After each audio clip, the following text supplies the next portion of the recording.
I'll call the meeting of the Design Adjustment Committee to order. Before we get started, I have an introduction to read. The Design Adjustment Committee's purpose is to establish clear and measurable review criteria for the consideration of major deviations from the city's technical standards and specifications manual, building design, material standards, and subdivision standards. The Design Adjustment Committee does not consider the housing type, cost of the proposed unit, occupants, building material, unit size, number of bedrooms, or the architectural design of the structures. These hearings are quasi-judicial evidentiary hearings. That means they're like a court hearing, and the committee's decisions are constrained by the standards in the ordinance and based upon the facts presented. All variance requests require a 4/5 vote of the committee to grant the variance. Appeals of committee decisions are to Superior Court. The parties in these cases are entitled to an impartial board. If a board member has a fixed opinion on a matter, financial interest in the outcome, a close relationship with the affected person, or has had any ex parte communication about the matter, please disclose that information to determine if a recusal is necessary. Staff will introduce the proposed project to the committee, and committee members may ask questions. The applicant may present additional information about the project, and the members may ask questions. If anyone wishes to provide evidence at today's hearing, witnesses must be sworn in and sign in at the clipboard at the back of the room and be sworn in. Because witnesses are to provide sworn testimony, please focus on the facts and the standards, not personal preference or opinion. When a witness comes forward to give testimony, please come to the podium, state your name and address for the record, and speak clearly. At this time, staff will administer the oath for any individuals who intend to provide witness testimony. Staff, applicants, and members of the public who wish to speak, please stand and raise your right hand. Do you swear that the testimony you are about to give is the truth, the whole truth, and nothing but the truth? Yes. Thank you. First item on the agenda is approval of the previous month's minutes. Has everyone had a chance to review the minutes? And if so, do we have a motion? I make a motion we accept the minutes. I will second. Any discussion? All in favor of approval of the minutes, say aye. Aye. Aye. Any opposed? Nope. All right, minutes are approved. The first item and only item on the agenda is the Vista Verde. Is there a staff presentation?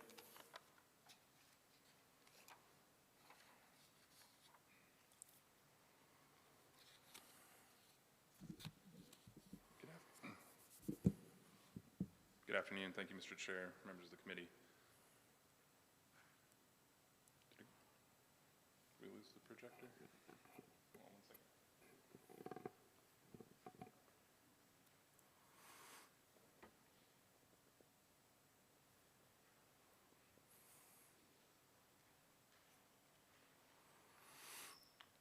My apologies.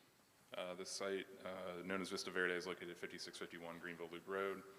It's approximately 5 acres. It's currently zoned R15, moderate density single dwelling district, and it is essentially vacant.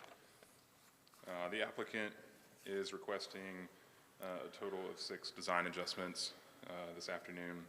I'll briefly list them here and then go into more detail. First being the relief from the minimum standards for a local street cross-section, the relief from minimum standards for driveway connections, relief from minimum standards for driveway design, relief from the minimum standards for the tangent length between horizontal curves, relief from the maximum length of a cul-de-sac street, and relief from providing a standard turnaround for a cul-de-sac street. They are noted on your plan here and in your case summary, and we did our best we can to try and correlate the numbers to the adjustments requested here. The applicant is, as part of this process, requesting a special use permit for a single dwelling courtyard development with 25 residential units and associated accessory structures. This proposal includes the construction of a local street from Greenville Loop Road that would provide access to the project. This would stub to the northern property line to allow for future road connections. The applicant is also proposing one-way drive aisles within the project, as you can see here, to access the units within the project. To go a little bit in more depth for the requested waivers, I've outlined the table that you also have in your case summary here. The technical standards specify a standard cross-section for a local street. The applicant's proposing a non-standard cross-section and a waiver is required.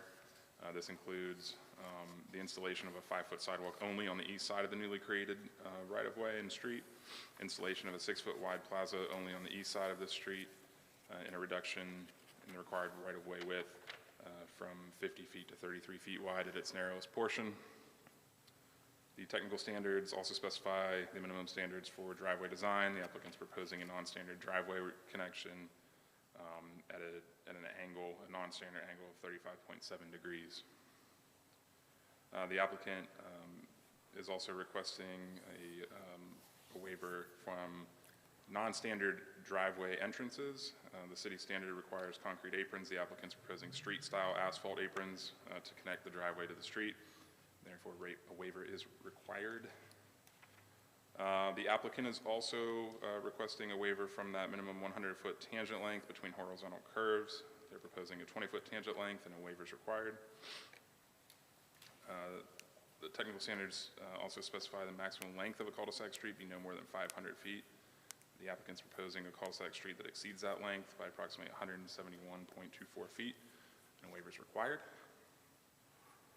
And finally, the tech standards specify that a minimum standard for length for a cul-de-sac, or the standard detail for a cul-de-sac in SD 3-04, the applicant's not providing that standard cul-de-sac turnaround, and a waiver is required. The findings of fact and the standards of approval for issuing DAC waivers is listed in your case summary. This request does also include a preliminary plat or plan approval.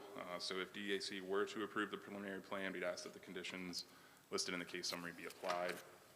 I'd like to enter this presentation and my case summary into the record. Happy to answer any questions that you have. The applicant's here as well with the presentation.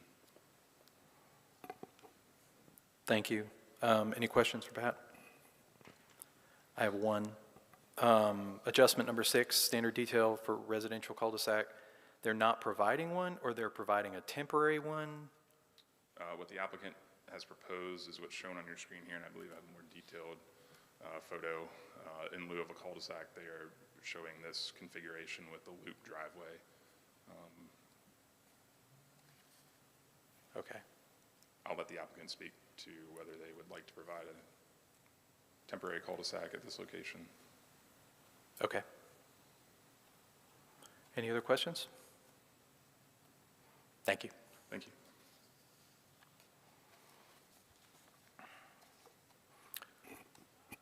Does the applicant have a presentation? Thank you.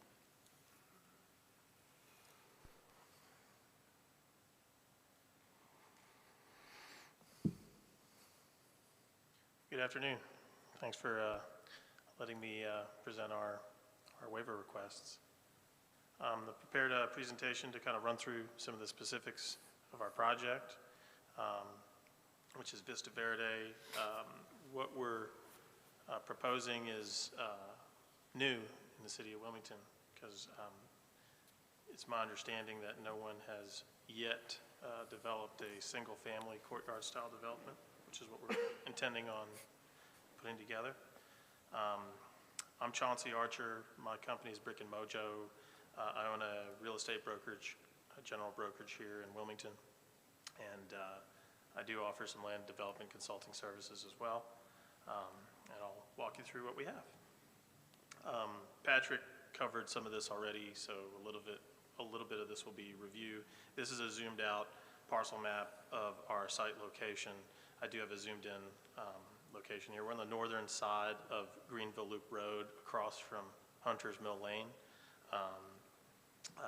This is a zoomed in parcel map of that location. It is a 5-acre tract, which we acquired from Mr. Robert Woody. He owns the remaining acreage around our site. So what we're proposing is really Wilmington's first residential single-family courtyard-style community. The idea to provide intelligently designed single-family homes. It'll have 3 natural green spaces, interconnected walking paths, and we have intentionally set the community back 220 feet from Greenville Loop Road. Number one, to provide us with a natural buffer, which we just felt like would be prudent considering the pattern, and it focuses on natural preservation, green space, kind of pedestrian activity, things of that nature. And we're aspiring to set an example of an exceptionally designed community that's blended cohesively into the fabric of Greenville Loop Road. We do want to explain just briefly what this community is, because there aren't any examples to point to. I did have to read the book on this pattern called Pocket Neighborhoods by Ross Chapin. He's an architect and developer out of Seattle who kind of popularized this plan. And Wilmington's LDC about this particular style is essentially a carbon copy of what they've created. They consist of smaller homes. They have a smaller footprint. It's 1,000 square feet of heated space. They do have requirements for front porches. All the homes face one another in clusters of 4 to 12 homes where they're grouped together. And they all face what's called a semi-private courtyard. Vehicles are intentionally left to the periphery. They're not the focus of the neighborhood. Most communities today, there's a roadway in the middle of all the homes. Everyone goes into their driveways, they park in their garage, they go in their home. This community is really designed to promote interactivity, a sense of community, to where neighbors get to know one another, and there's sort of a safe semi-private space in the middle that people can enjoy, which fosters a sense of tight-knit community and also safety. Pat had kind of briefly gone over our engineered plan. This is kind of small to see on this screen. On the bottom portion of our plan is Greenville Loop Road. Our entrance is directly across the street from Hunter's Mill Lane, which is one of the technical requirements, which our goal is really to try to get our two-way right-of-way off to the western side to try to avoid traffic going through the middle of our neighborhood, which is a really popular style today, where a lot of times you see a community, there's a street in the middle, houses on either side. Well, this is really kind of set up opposite of that. It took us a while to sort of understand the pattern, to know how that needs to work. So we've created sort of a small network of a small little loop system here, where we have a two-way right-of-way that comes in, and it kind of hugs the western side of our parcel, and it loops around in a one-way system on the northeastern side, as well as through the middle.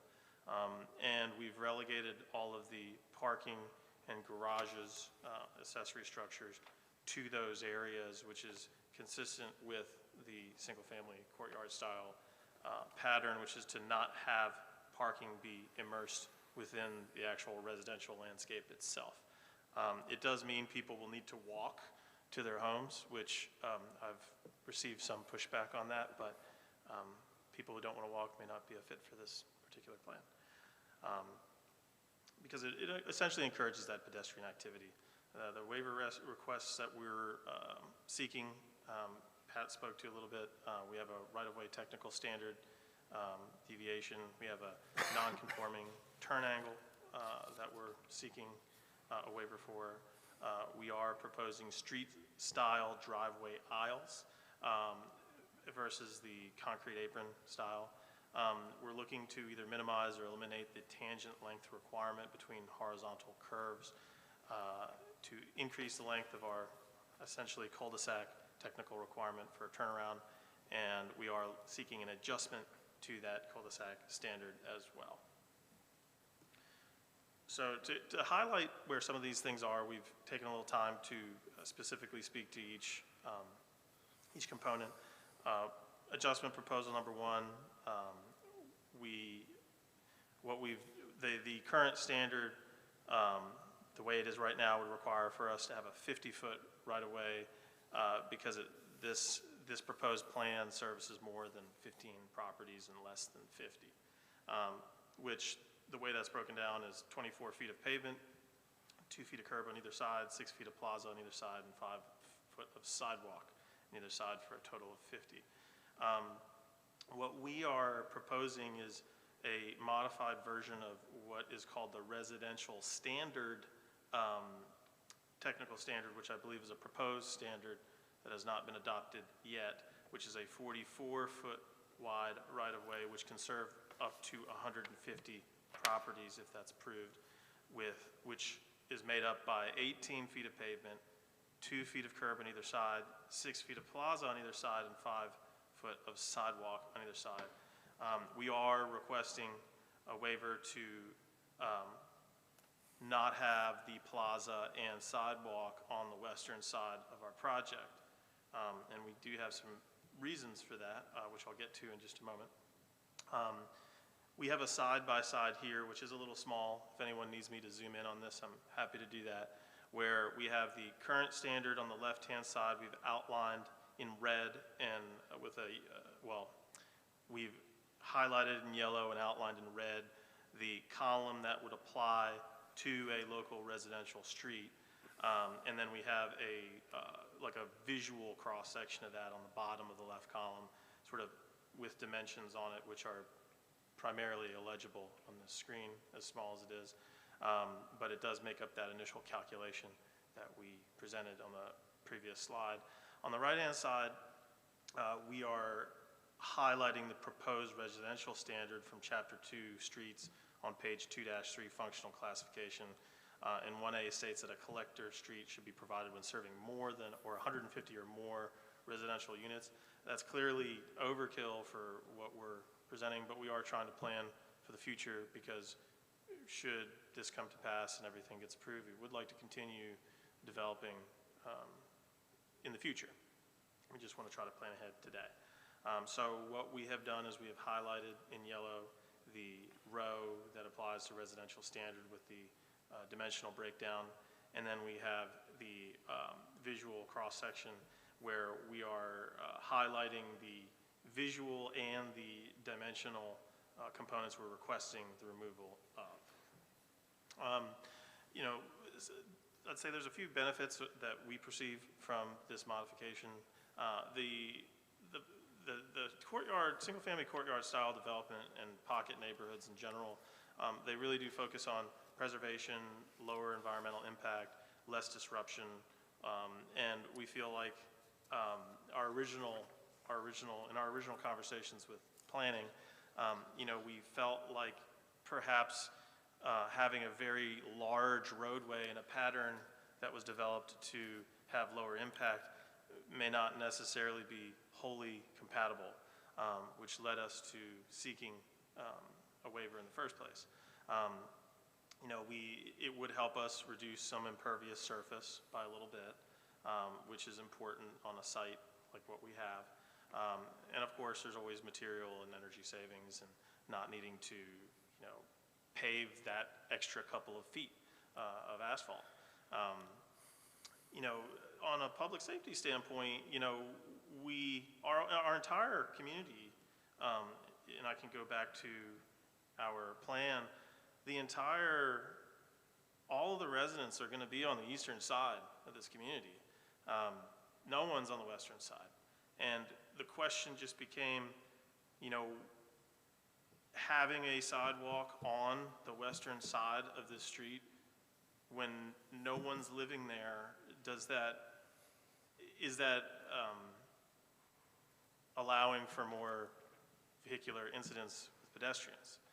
It just seems like it would be safer to keep pedestrian traffic on the inside towards the courtyards of this neighborhood than to encourage them to cross over in an area where all of the traffic for the community is coming into. That was just something that came up to us that we felt like was important to mention. We do think that you know, this will help with traffic calming. We have some research we can point to that suggests that. It'll improve pedestrian safety, and it'll help with encouragement of active so more active transportation, walking, biking, things like that, non-motorized transport. And of course, from a community standpoint, we do feel like it'll improve the aesthetics and character of the neighborhood. Adjustment number 2, this was this non-conforming turn angle, which is located at the very top of our plan. Using my pointer here, if you can see it. At the very top here, we sort of highlighted in yellow where this is, and then we've created sort of a zoomed in call out here of that particular angle. And it's worth noting that, well, I'll tell you about the current standard is that we should have at least a 75-degree angle going into a driveway or drive aisle. This is about half that, coming from the other side, coming from north. That would be a future connection. Coming from the way that this is designed and what we intend to put together right now, you'd really only be turning right into this area because it's a one-way. So I guess that would be a really obtuse angle from that direction. But nonetheless, this is something that is non-conforming, so we are seeking a waiver for that. Adjustment number 3, street-style driveway aisles. Because the pattern of a single-family courtyard-style development really tries to de-emphasize vehicular presence, we're trying to sort of have a consistent look with the community to minimize that presence there. So we've kind of kept parking sort of all along these drive aisles, kind of behind each residential cluster. And we feel like that would just be a little more consistent with what the pattern has called for, and historically what has been done with these neighborhoods in different parts of the country. Proposal number 4, in between horizontal curves, there's a 100-foot tangent requirement, basically a straight run of 100 feet of roadway before you curve again. Part of the reason why we don't have this in our plan to begin with is because we're trying to connect to other property, other roadway in a consistent way that meets the ordinance. So for example, we're across the street from Hunter's Mill. We're trying to keep everything in a courtyard contained together, facing each other, roadway on the outside. So some of these symptoms of what we've put together have been created by having to adhere to providing a future connection or an existing connection to Greenville Loop Road. We do have a lot of research we've conducted that does show that serpentine roadways and curved roadways do promote more public safety. Straight roads in general do encourage higher speeds. Curved roads naturally slow traffic down. You have lower accident rates because of natural traffic calming that they present. It has been found that horizontal deflections are recognized as a safety improvement. There's increased driver awareness. People pay more attention when you're going on a curve. There's a lot of pedestrian activity in a neighborhood like this. That's what the pattern really promotes and is about, so we feel like that's important. It reduces driving complacency because, once again, people are paying more attention because you're actively engaging with the steering wheel, which improve pedestrian and cyclist safety again. This introducing more curved roadway can reduce cut-through traffic. Granted, we're not really in a position with this neighborhood at this point in time with our proposal for that to probably have a really great impact. It's just more of a bullet point worth mentioning. And combined with sidewalks and landscaping, it creates a safer buffer for non-motorized users. And, you know, it can provide for all of these things with reduced speeds. Safety provides for a better quality of life, less noise, lower emissions, safer atmosphere for children, et cetera. Here are a few resources we obtained that information from, because this isn't our opinion, this is factual information that you can find through these resources. Which is where we pulled this data and information from. There is a requirement that for a turnaround in a neighborhood like this, a cul-de-sac, you're not to exceed 500 feet.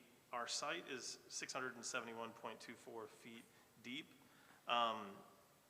We are proposing to increase that length to accommodate our site.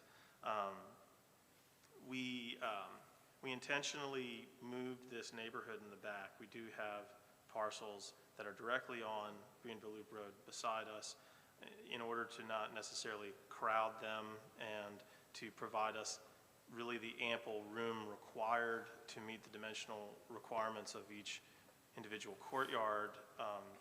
We felt like it seemed to make more sense and everything fit better when we moved everything further back, which essentially did make our community longer. It pushed it further back. So we are proposing that adjustment as well. You know, and our justification for that is, you know, we're trying to conform with the shape of the land and do what makes sense with the land that's there versus trying to jam a bunch of things on the road, and that may not be in everybody's best interest.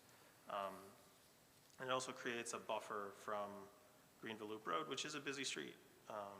You know, Greenville Loop is busy, there's a lot of traffic on it, and I think most folks would appreciate being a little further back if they could.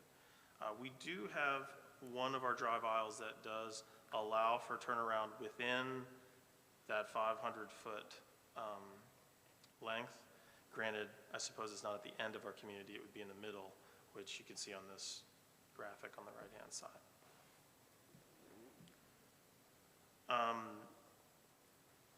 We don't currently have a formal turnaround as is traditionally seen in the technical standard, because the technical standard will require almost like a bulb-style turnaround, a cul-de-sac at the end of our community. Very typical, you see that today. We are proposing that our network of drive aisles could be used to accomplish that end, because the entire community essentially is almost a large turnaround. And the radii of those turns is conforming with what's required for a horizontal curve, which is 100 feet.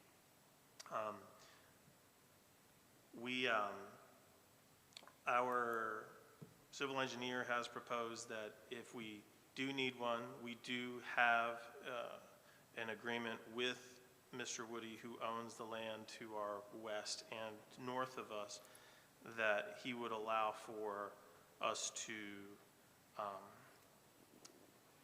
make improvements on his land to achieve what's required.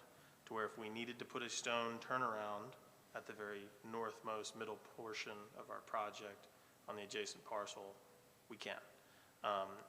We're not necessarily including that in this proposal, but that is a potential option. So I'd like to thank all of you guys for hearing our waiver requests. I want to thank the City of Wilmington's Planning Department. They've been great in answering our questions and guiding us through the process.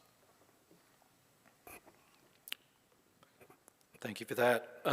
Does the committee have any questions for Mr. Archer? I have a question. If we could go back to one of the pictures that shows the outline. All right. You want to go to the big one? Yeah, big one would be fine. Let's go to the biggest one we got. All right. The houses, like where the middle section is, Yes.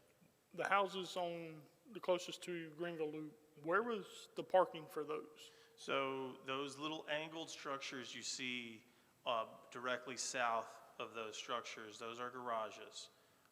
So there's parking directly to the south of them, essentially 2 parking spaces, 1 garage, essentially for every proposed dwelling on the plan. So if you're coming from south to north, go through this little serpentine S shape, to the right off of that first one-way drive aisle, you'll see access to approximately 12 or 13 garages, 2 of which are on the eastern side and the remainder are on the south side.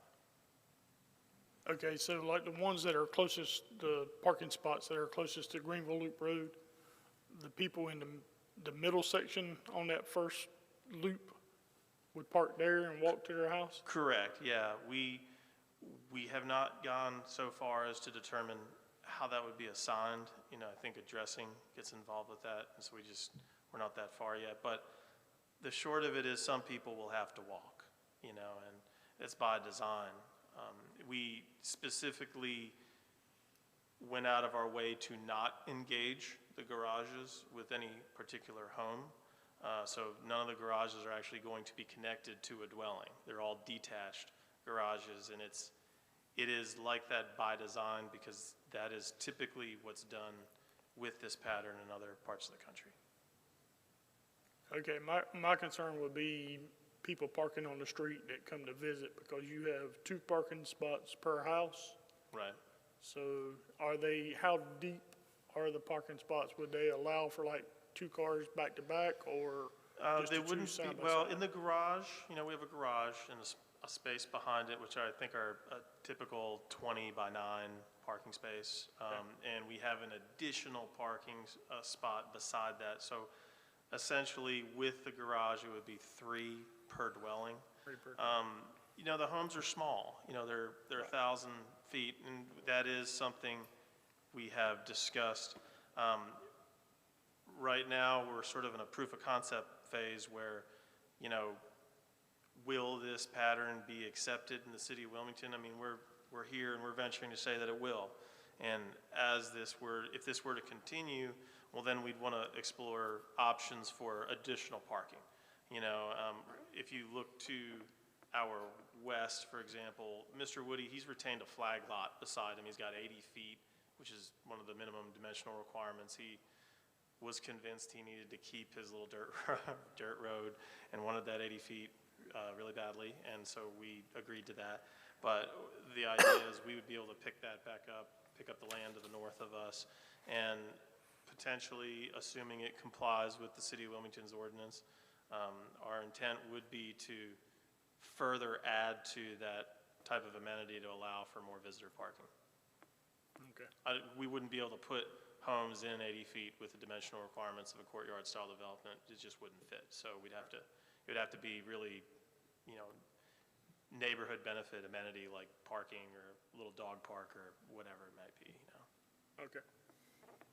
So, sorry, Trev, while you're talking about that area, so you're saying that 80 feet is what's shown the existing 30-foot right-of-way private? Yeah, plus another 50 feet? Correct, yeah. He's retained his private easement, which just didn't go away because it's still part of his land.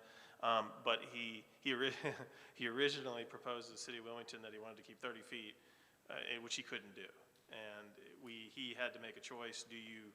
Do we own it and you retain a private easement, or do you own it and keep 80 feet? And he opted for 80 feet. So there's a 30-foot right-of-way private shown and a 50-foot, Correct. what looks to be labeled utility easement? Potentially, he has. I know he has agreed to allow us to put utilities there, should we opt to do that. Yes, Okay. that is in writing. Well, I see on the plans where it's cut off at the very tip of the screen, but that little call out showing that 50-foot area is a utility easement. So. Right. Correct.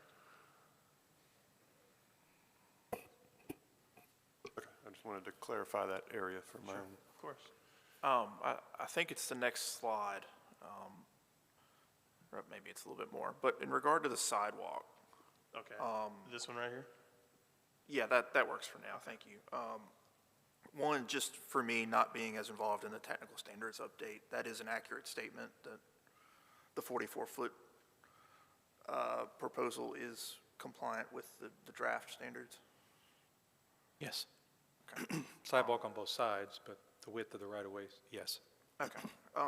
You mentioned that the proposal to keep the sidewalks only on one side was relating to that all of the proposed homes are on the east side of the.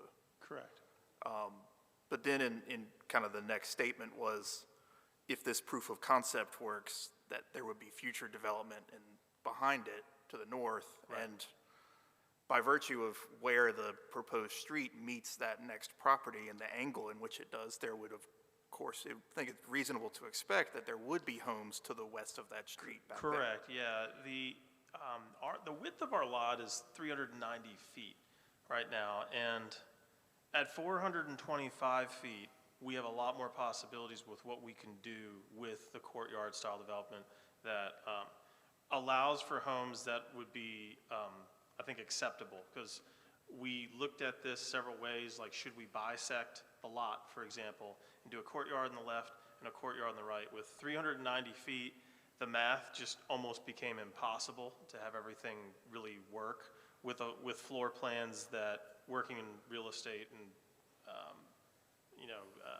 owning a brokerage, you get a real sense for what's palatable to people in their comfort zone.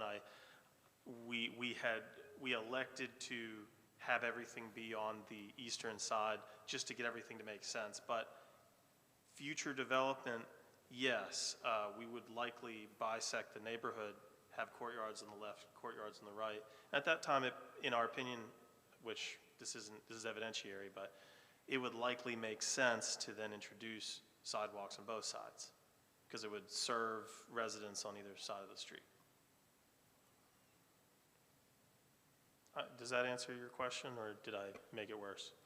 Well, it might be a conversation for another time, how that becomes possible if this is a, city street at that point, then how sidewalks get extended back down Okay. that right away. But that, I don't know. I think that answers it for now. I might have more questions on Okay. that front later. Sure. Any other questions?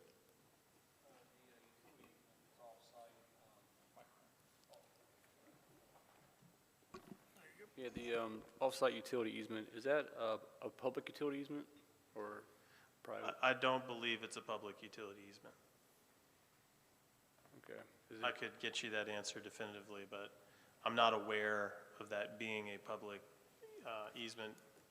When we were looking at acquiring this parcel, our initial proposal was to actually purchase the entire frontage of Greenville Loop Road going back 5 acres. Mr. Woody had concerns about doing that, and it was modified, but upon our due diligence of that, of the parcel at that time, we were not aware of a public easement there. okay, all right.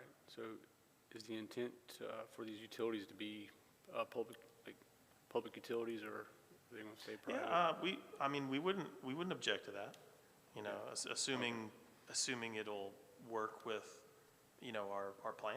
Yeah. We don't have an issue with that. Okay. It just have to be a public easements, obviously, if that was the case, I believe. Right. Any other questions? It's going to get kind of specific. I mean, could you describe what you mean by street-style asphalt aprons?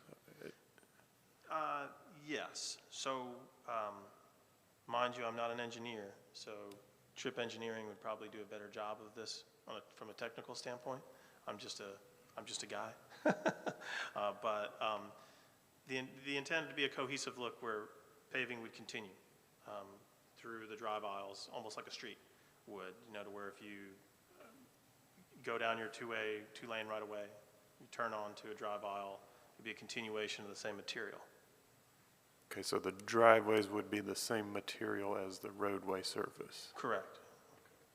Would there be any elevation change like a typical driveway entering a private driveway off of the roadway surface? We would want them to comply with those standards. I would imagine just for stormwater reasons, you know, and, Differentiate, you're not on the road anymore, you're in somebody's driveway. right, right. Well, and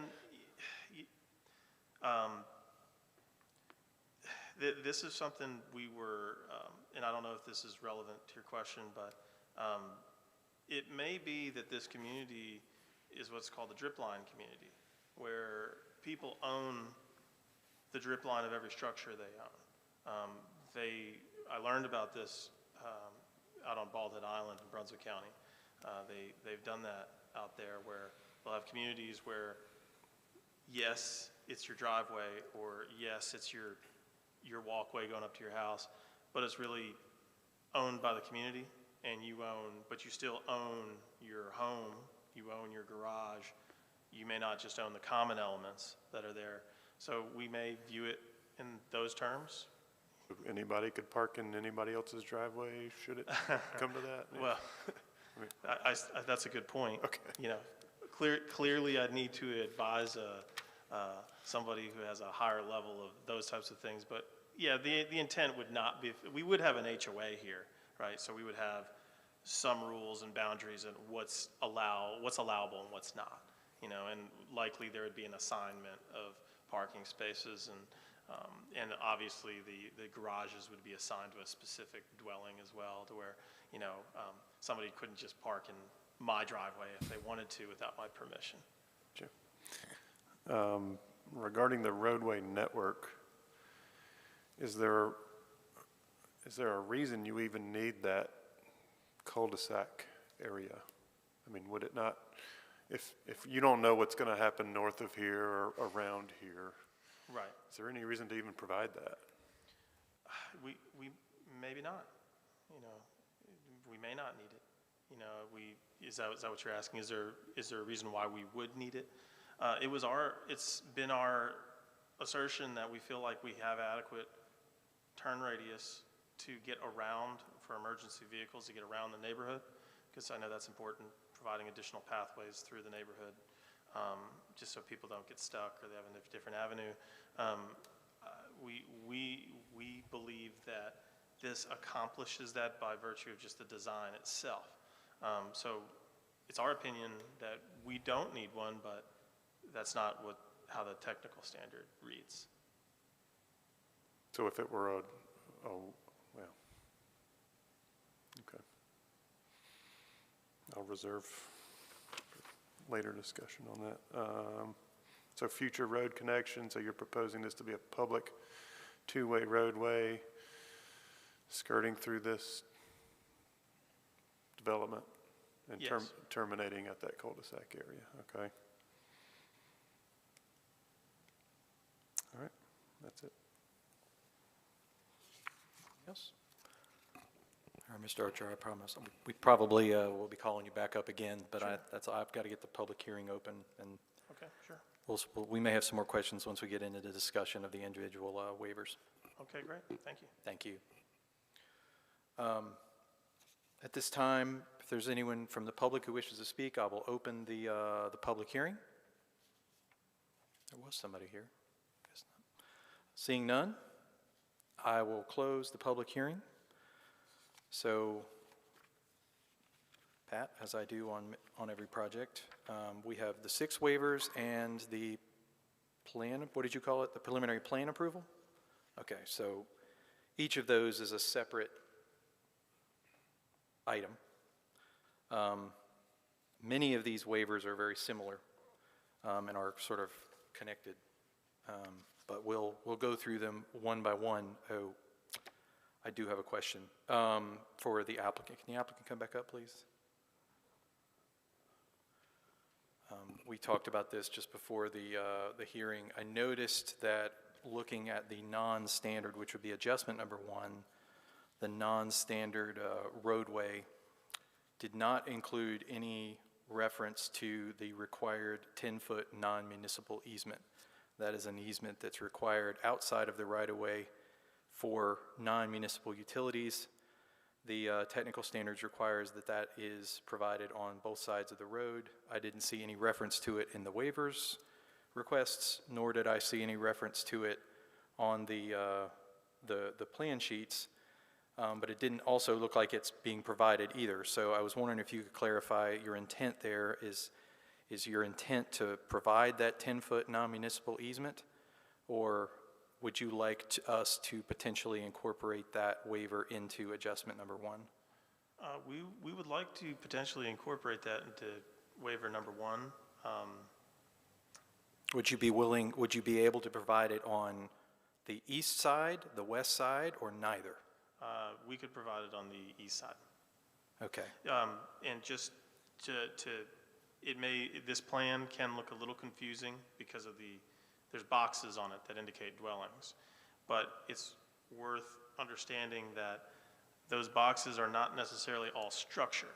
Those boxes are intended to represent our potential impervious surface coverage. No, I understand. So finding the 10 feet on the eastern side would not be a problem for us. That's the only reason I'm bringing that up.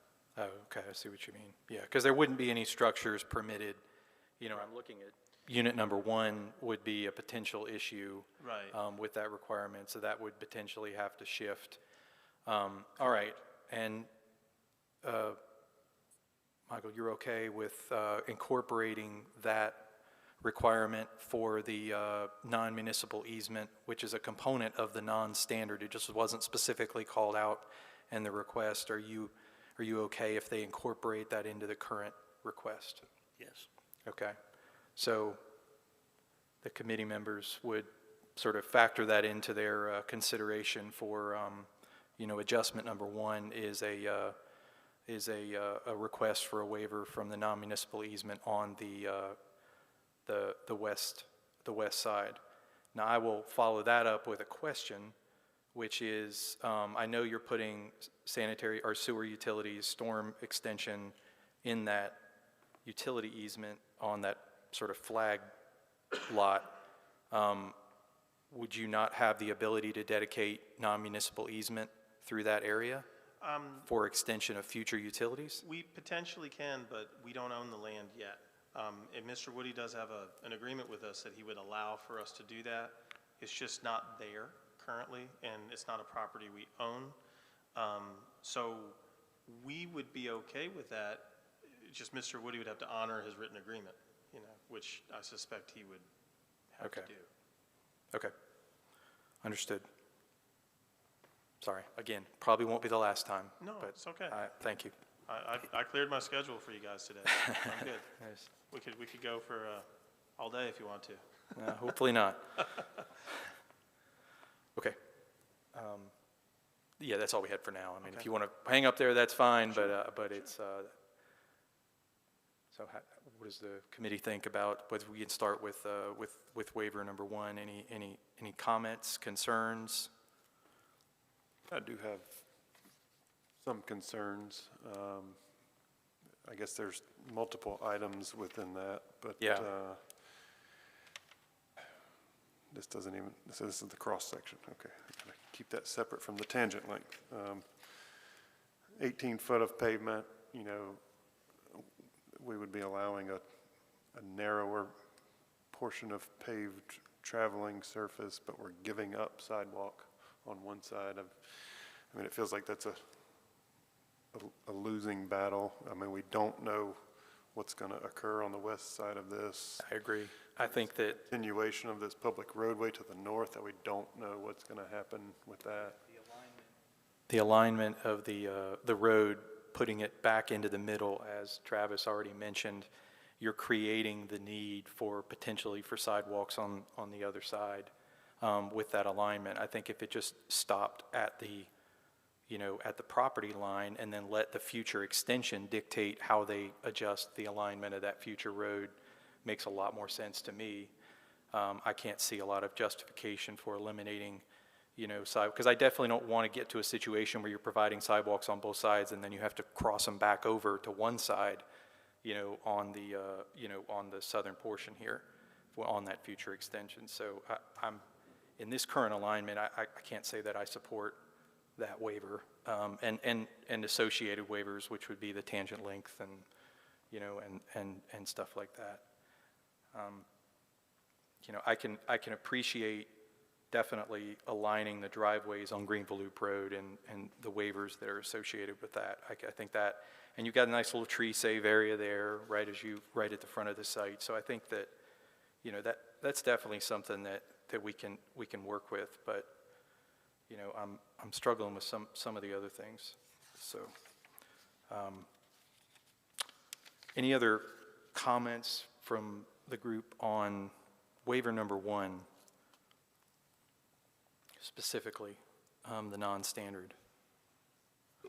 The only other thing I would add is that, you know, the request is for a 33-foot right-of-way, which would remove, you know, the space for the plaza and the space for the sidewalk. So in any event that they were to be extended in the future, that right-of-way wouldn't exist, so it would also require property acquisition. Right. If you were coming in to do it later.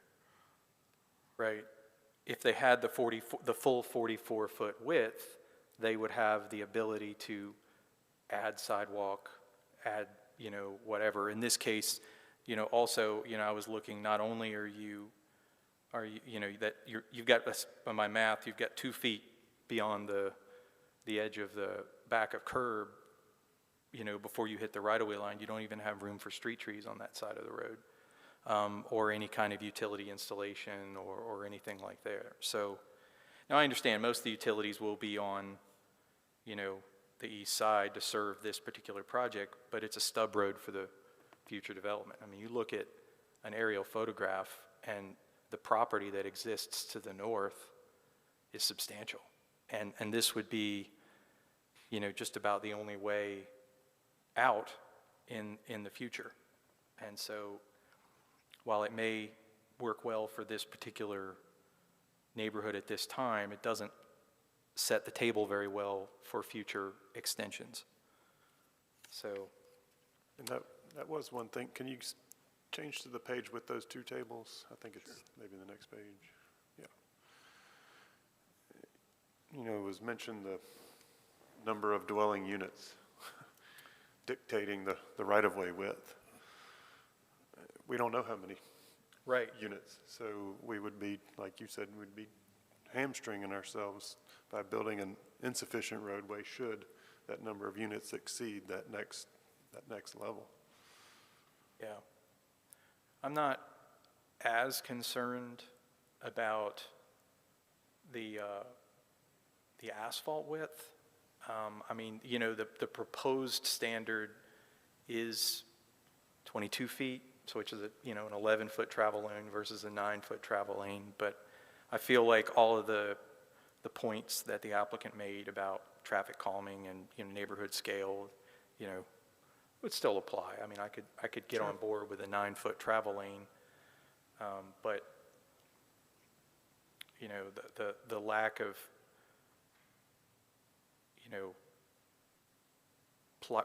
right-of-way width on the opposite side is a concern for me, for sure. If you don't mind, I'd like to just kind of talk through each of these since they're kind of all related, and then we can go back and maybe look at doing motions and and all of that stuff.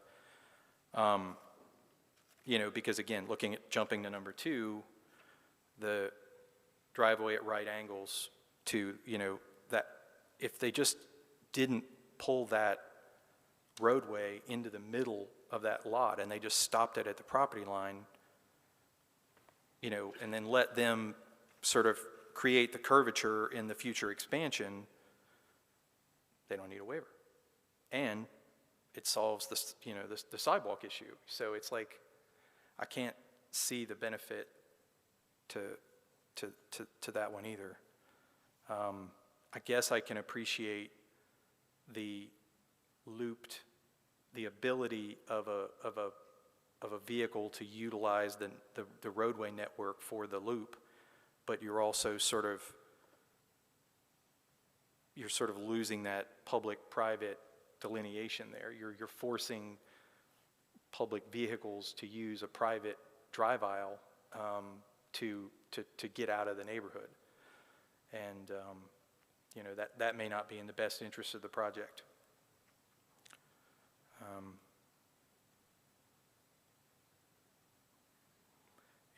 John, moving on to number 3, I really don't see any justification to eliminate the city standard driveway. I mean, it's just a concrete apron, and it provides that safety and public-private delineation for the pedestrians on the sidewalk that's proposed. But again, I mean, Am I incorrect? Are the one-way roadways going to be private roadways, or would they be public roadways? it doesn't sound like they are dedicated right-of-way at all. Right, so they're just like drive aisles, almost like you would think of it like in an apartment complex. You know, it's not dedicated right-of-way at all. It's just private drive. That's kind of how I interpreted it. It looks how it is on the plans.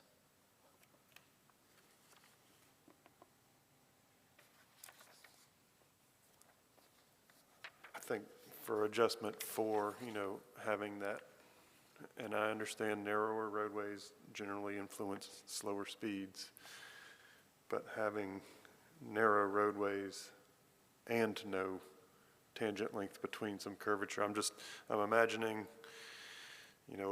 a moving truck trying to pull in while a sod truck is pulling out. How is that gonna, I'm a little concerned about the reverse curvature approaching Greenville Loop Road. Approaching right at the Yeah. intersection Right, there, yeah, there's gonna be vehicles waiting to get out, vehicles are trying to get in, yeah. Just that interaction right around the Greenville Loop Road is some of my concern with that tangent length and large vehicular maneuverability. In that, I think one of the things that I wasn't certain about, and I don't know if this is addressed through the TRC, is that, the width of the property that, at least that they have access to right now, is a little bit limiting. If you hold the driveway location there, to be able to align with the roadway across the street, and you try and fit 100-foot curve, tangent length, another 100-foot curve to sort of create the most usable space for a project, I feel like there's a little bit of a site constraint there to be able to provide that. But, I don't know that, yeah, I don't know. I mean, that's a little more, I can buy that one a little bit more than I can maybe some of the others.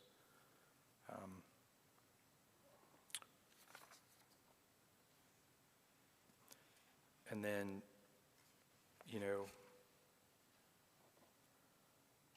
I guess one question I had regarding the right-of-way width was for utilities, Matt. Does that a concern for you guys, or, because it does kind of limit those plaza areas is where they would put utilities. I mean, we need to conform to our standards, like, for example, the gravity sewer, I believe it's a 30-foot wide, is the minimum width. Okay, so the fact that they're putting that off-site gravity sewer sort of takes care of that concern. Well, yeah, as long as it's all in the, public easement. Understood. Or a public right-of-way as well, along the road if that becomes public. Okay. Jump into fire. Does the lack of a turnaround or looped connection, is that a concern from y'all's perspective? No, the loop, just one-way loop is not a concern with us. The only thing that would be concerned with us would, like I said, would address with the parking. Okay. If people are to park there, then that would limit our access. Okay. Yeah, and I guess and that's part of the whole public-private thing I was telling you about. It's like we don't have the ability to, maybe you guys do, I don't know, but I know we don't have the ability to put signage up or ticket or tow cars that may be sort of parked, throw two, they're proposing valley curbs, so you get a lot of situations where they'll throw two wheels up on the plaza and just kind of park there while they're unloading groceries or maybe permanently if things aren't monitored very well. Yeah, I mean, we have the right to ticket it and tow, but my concern is not with that, but if there's a fire, Yeah, the truck is emergency, it's gonna have to wait for a vehicle to move or somebody to come out and get it, or they'll have to come opposite direction, which will also cause a problem. Understood. Okay. Well, I mean, we've got to take some action on these. I guess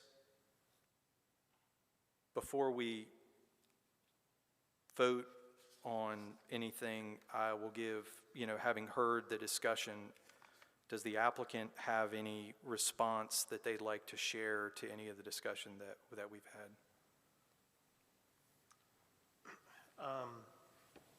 A couple small things.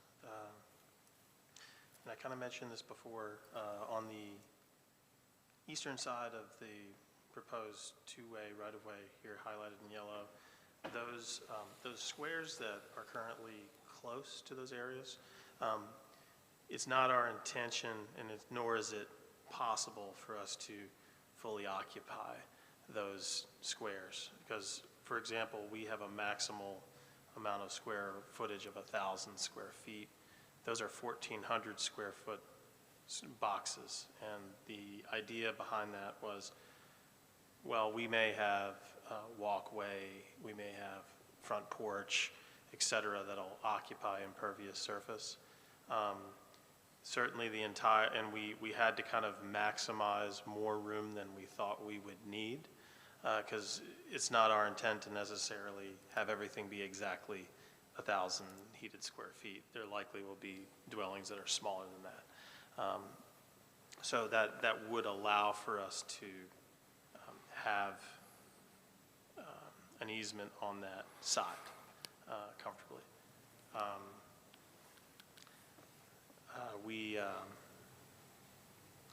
There was a little bit of discussion here. I did have a question for you, Mr. Gordon.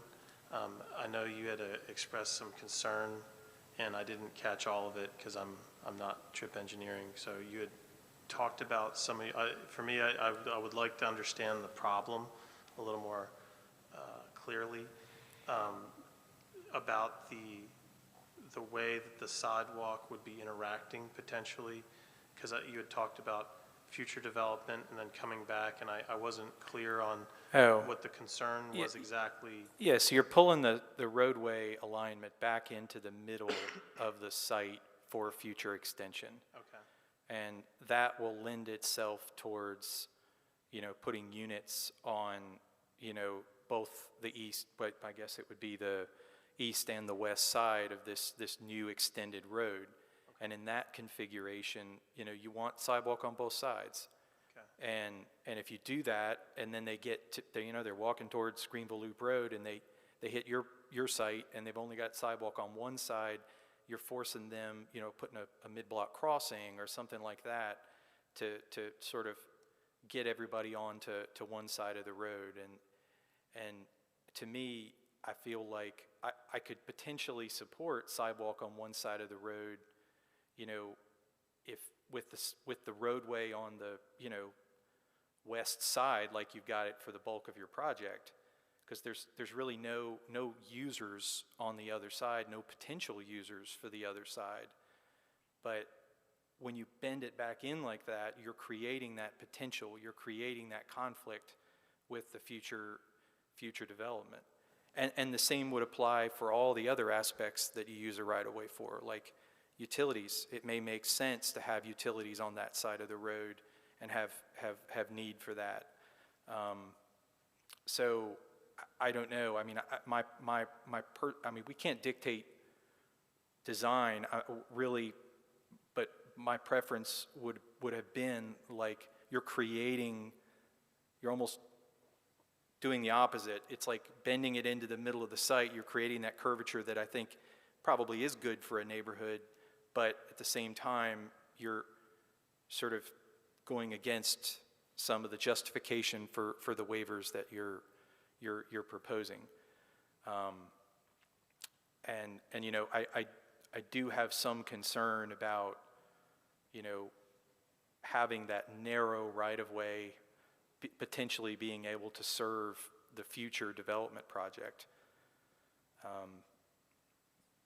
number of units would be, you look at all the property to the north, there's a lot.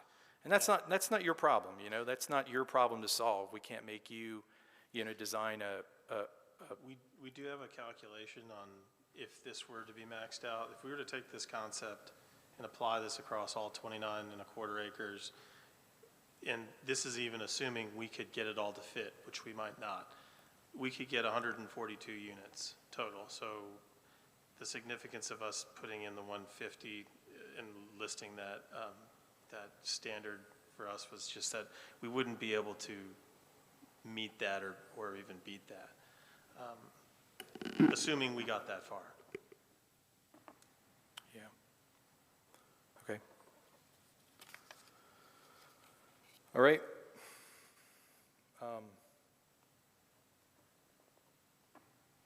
Any further discussion? If not, do we have any motions on, I guess we'll just, we have to consider each adjustment, separately.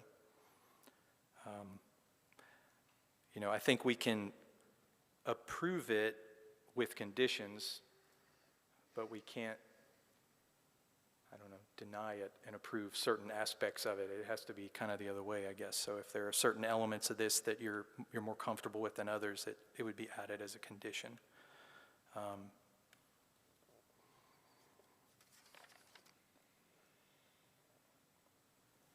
Because from my perspective, I'm certainly comfortable with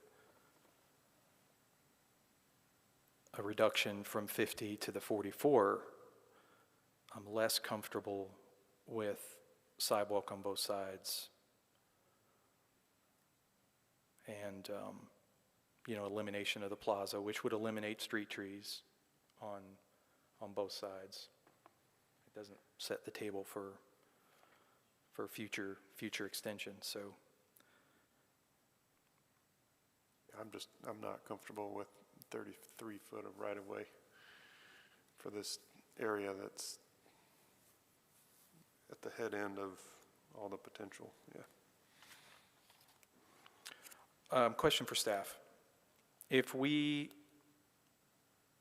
deny this, they can make changes and bring it back to the committee, correct? If we deny certain elements of it? Okay. All right.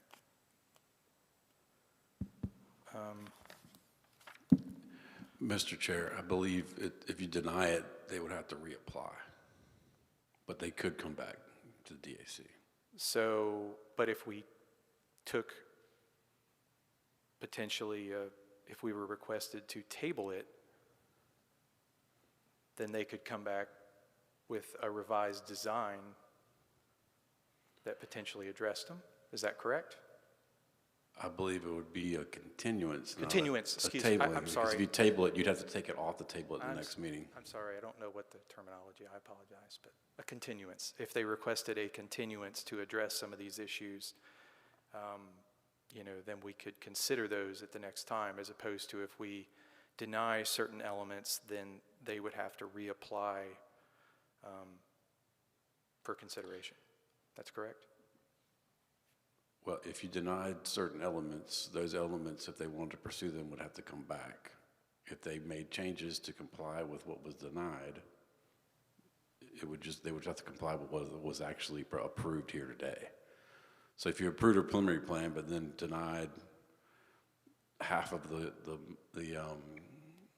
waivers, they could move forward with what was approved as long as they complied with the text standards. If they wanted to then come forward again because they changed something to see if they could make something else work, then they would have to come back and reapply. This is really confusing because we've got a lot of different moving parts. Yeah, there is a lot of different moving parts on this one, and I'm just trying to find the best path forward, for the applicant, for the committee, and, I feel like there is some concerns with some of these waivers. We need to take some action on it, unless the applicant would like to, request a continuance to potentially address some of the items that we've had for discussion. But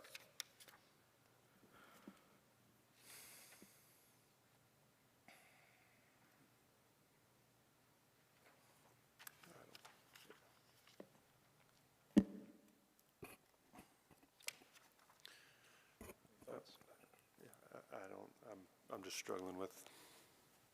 Yeah, I mean, it's a brand-new site. I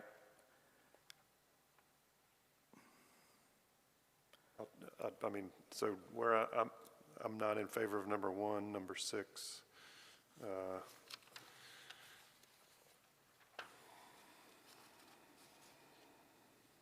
Number 3, number 2, I'm okay with it being, since it's private property, I'm okay with the angled driveways off of a one-way road.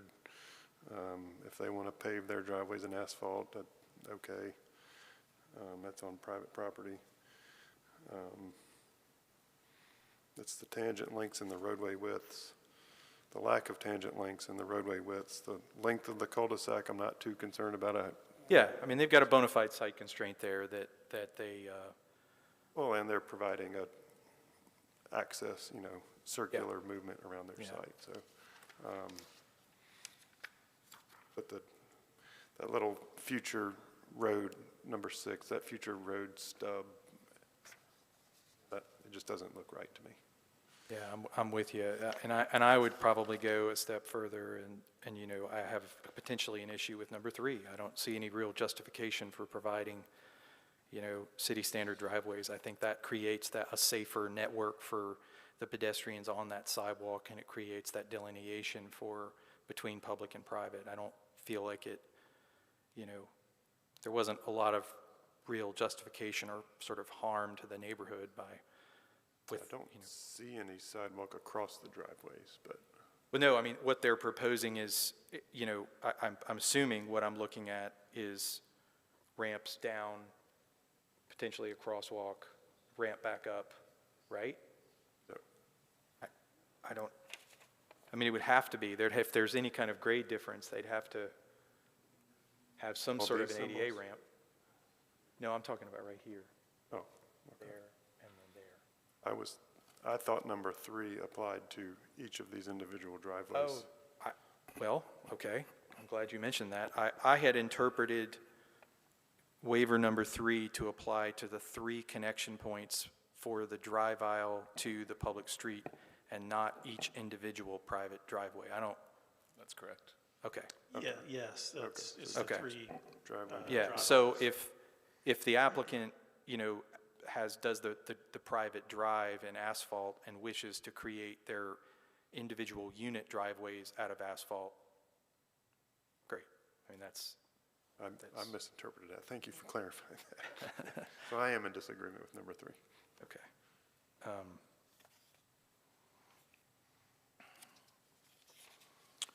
Okay, well, I think there are elements of waiver number 1 that we could support, but with this particular alignment, I'm going to make a motion that we deny the waiver number 1. I just don't think that there's enough justification for that substantial of a right-of-way width reduction, and certainly not, sidewalks on both sides with the configuration presented. So that's my motion, is to deny that waiver number 1. I second that. Okay, any other discussion?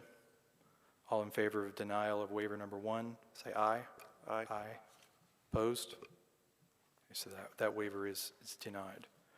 Number 2, driveways at right angles to the roadway. It's a little unusual. I think I would have preferred that the public road just sort of stop, but I think the circulation works.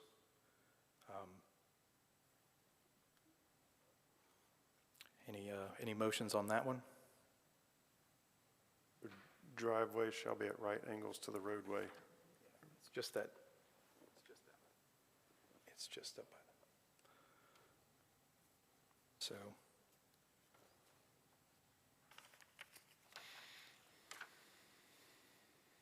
I mean, with the denial of number 1, it kind of becomes a little bit of a moot point, but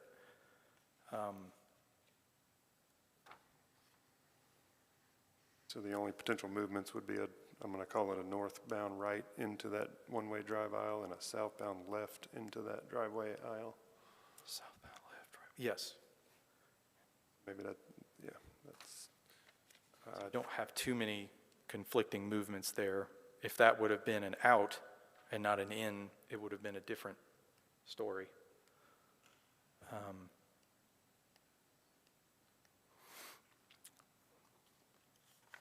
Anybody have a motion on that one? I'm not in favor of that. I think if we start having driveways at extremely 43, yeah. skewed angles, we're going to have issues. So I guess that's my motion. For adjustment number 2, the proposed driveway angle at 35.7 degrees, I would deny that request and require the closer to a 90-degree driveway angle. I will second that. Any other discussion? All in favor of denial of that waiver, say aye. Aye. Any opposed? So that waiver is denied as well. I will make the motion to deny adjustment number 3. I think that the street-style driveways, they don't create enough delineation. There's really no hardship as to why they couldn't provide that city standard driveway apron at that 3 locations. So I'm going to make a motion to deny item number 3. I'll second that. Any other discussion? All in favor of denial of adjustment number 3, say aye. Aye. Any opposed? Waiver number 3 is denied as well. Number 4. This is one where I was a little bit sort of conflicted. I'm not in favor of the northern one. I could potentially be in favor of the southern one, but I sort of hear your concerns. I think that there is a little bit of a hardship there trying to align with that driveway, but I will. Yeah, for me, it's almost a combination of too narrow of a roadway, the travel surface, and the back-to-back turns. I think just giving some relief area for those larger vehicles that need to access this area, the trash trucks, the fire trucks, the whatever, Yeah, I know that there's, it's not city trash on this one, but there is trash service, obviously. And we don't know. Yeah, and we don't know what is going to happen to the north. If it's a public roadway, then all vehicles should be able to access properly. I'll make a motion to deny adjustment number 4 regarding the minimum tangent length between horizontal curves due to my main concern is the interaction of the roadway with Greenville Loop Road and affecting ingress and egress vehicles. Okay. I will second that. Any other discussion on waiver number 4? All in favor of denial of that waiver, say aye. Aye. Any opposed? That waiver is denied as well. The length of a cul-de-sac, there's a site constraint there. I could probably support this one. I mean, they're going to need to do something. There's going to need to be a waiver if there's a public street, and I think that it's reasonable to, this waiver is one that is reasonable, and there's no ability to connect to anything, on either side. No future public right-of-way that can't connect to, what's that one to the east? I can't think. Harvest Grove and others. So I'm going to make a motion that we approve waiver number 5, the maximum length of a cul-de-sac due to site constraints. I second the motion. Okay. Any other discussion on that one? All in favor of approval of waiver number 5, say aye. Aye. Aye. Any opposed? So that waiver is granted. And then the standard detail for a cul-de-sac. The fact that there's no cul-de-sac proposed at all, I certainly could support a temporary turnaround. Due to, we don't want to dedicate right-of-way for a cul-de-sac and then, have to adjust the right-of-way for, if and when the road is extended. So I think some sort of temporary turnaround is At a minimum. at a minimum. But I think one way to address this one would be, approval with condition that they provide a temporary turnaround, at the end of the public street, at city standard, dimensions. And that way, again, it's temporary.